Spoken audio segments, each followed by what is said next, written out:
Let's make chicken chukka. Shoot കഴിഞ്ഞ് production ഹൗസിൽ വന്നപ്പോൾ ദേണ്ട്ര ഷാനിക്കയുടെ വക സ്പെഷ്യൽ ചിക്കൻ ചുക്ക. കഴുകി വൃത്തിയാക്കിയ ചിക്കനിലോട്ട് ഫ്രൈ ചെയ്തെടുത്ത ഓണിയൻ, ആഡ് സം ചില്ലിപ്പൊടി, മല്ലിപ്പൊടി ആൻഡ് ഗരം മസാല. എണ്ണ, ഇഞ്ചി വെളുത്തുള്ളി ചതച്ചത്, കട്ടത്തൈര്, ഉപ്പ്. ആഡിങ് മിൽമ പ്യുർ തൈര്, കർഡ്. Then mix.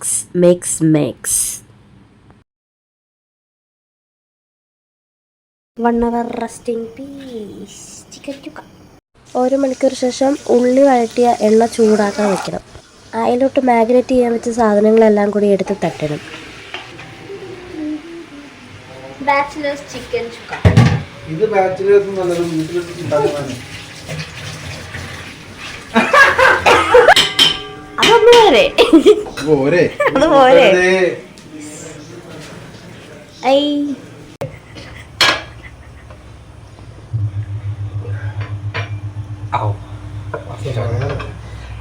എന്തായാലും എണ്ണ കൂടുതൽ ഒഴിച്ചാൽ ഫുഡിന് ടേസ്റ്റ് ഉണ്ടാവും, അതുള്ളതാ.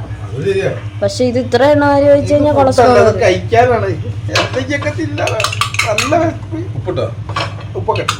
പൊളിച്ചായിരിക്കേ.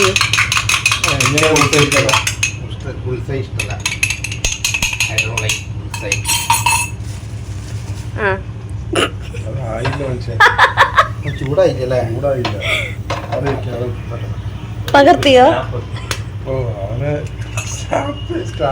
അവൻ സ്നാപ്ചാറ്റിന്റെ ആളാ. എനിക്ക് കിട്ടാൻ ചേർന്നു. ഞാൻ കണ്ടുപോയില്ലേ? ഓ, അവരെ ഡെയിലി ഇരണ്ടെണ്ണോ ഉപ്പും മുളകും ഒക്കെ ഇട്ടിട്ട ചുമ്മാ സ്നാപ്പ് പരിചയപ്പെട്ട് 1 മണിക്കൂർ കഴിയുമ്പോഴേക്കും 2 പെൺപിള്ളേരോട് കാണാൻ വേണ്ടി ആരാധന വല്ലാത്തൊരു നായി എന്നാണ്. ഓ, അത് ചെറുതായിട്ട് ഇതാണ് ചടങ്ങ്.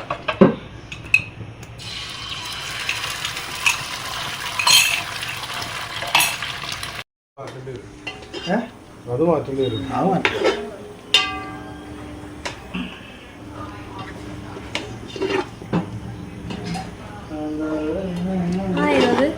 ആയിക്കൊണ്ടിരിക്കുന്നു. ആവശ്യമില്ലാത്ത മസാലകൾ വാരിയിട്ടത് കൊളാക്കരുത്. വേണമെന്നുണ്ടെങ്കിൽ ഗാർണിഷ് ചെയ്യാൻ അല്പം കൊറിയാണ്ടർ ലീഫ് ഇടാം. അത് സെറ്റായിക്കൊണ്ടിരിക്കുന്ന നേരം കൊണ്ട് എനിക്ക് ട്രെയിനിൻ്റെ ടൈമായി. സോ ഞാനെല്ലാം പാക്ക് ചെയ്ത് കഴിക്കാൻ വേണ്ടി ഇരുന്ന്. ഞാൻ പറഞ്ഞിട്ടൊക്കെ തന്നെയാണ് വീഡിയോ എടുത്തത്. പക്ഷേ ക്യാമറ ഇങ്ങനെ വായിക്കകത്തോട്ട് വന്നപ്പോഴത്തേക്കും എൻ്റെ മോന്ത എങ്ങനെ ഇരിക്കുമെന്നത് ആലോചിച്ച് എനിക്കറിയാത്ത ചിരി വന്നു പോയതാണ്.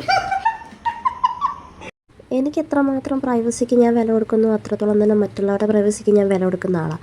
പക്ഷേ ഇത് കുറച്ച് കൂടിപ്പോയി. എന്നെ തന്നെ ചറിഞ്ഞ് നോക്കിക്കൊണ്ടിരിക്കുമായിരുന്നു. വീഡിയോ എടുക്കുന്ന കണ്ടോ ഇല്ലയോ എന്നറിയത്തില്ല. ഞാൻ മുഖത്ത് നോക്കുമ്പോൾ കണ്ണ് മാറ്റും. ഞാനിന്ന് വെളിയിൽ നോക്കിയാൽ അപ്പം എന്നെ നോക്കും. അപ്പം ഞാൻ 2 സെക്കൻഡ് ഇടവിട്ട് നോക്കിക്കൊണ്ടിരുന്ന ആളാണ്.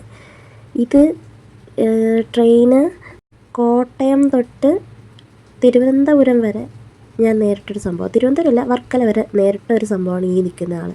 അവസാനം ഓപ്പോസിറ്റ് ഇരുന്ന ആ ചേട്ടനോട് ഞാൻ ചോദിച്ചു, ചേട്ടൻ ഇപ്പുറത്തെ സൈഡിൽ വന്ന് ഇരിക്കുമോ എന്ന് ചോദിച്ചിട്ട് പുള്ളിക്കാരൻ വന്ന് ഇപ്പുറത്തെ സൈഡിൽ വന്നിരുന്നു. അപ്പോഴത്തേക്ക് അവൻ്റെ കാര്യമൊന്ന് കുറച്ച് നേരം കുറഞ്ഞു. ഇവരുടെയൊക്കെ വീട്ടിലുള്ള ആളുകളുടെ അവസ്ഥ ഒന്ന് ആലോചിച്ച് നോക്കിയേ. ഇത് ഞാൻ വ്ളോഗിൽ ഉൾപ്പെടുത്തണമെന്ന് വിചാരിച്ചല്ല. പക്ഷേ രാത്രി കാലങ്ങളിൽ ഒറ്റയ്ക്ക് പോകുമ്പോൾ പെൺകുട്ടികളെ അഭിമുഖീകരിക്കുന്ന ഒരുപാട് പ്രശ്നങ്ങളുണ്ടാവും. അതിൽ ഏറ്റവും വലിയൊരു സംഭവം തന്നെയാണ് ഈ തുറച്ചു നോട്ടം.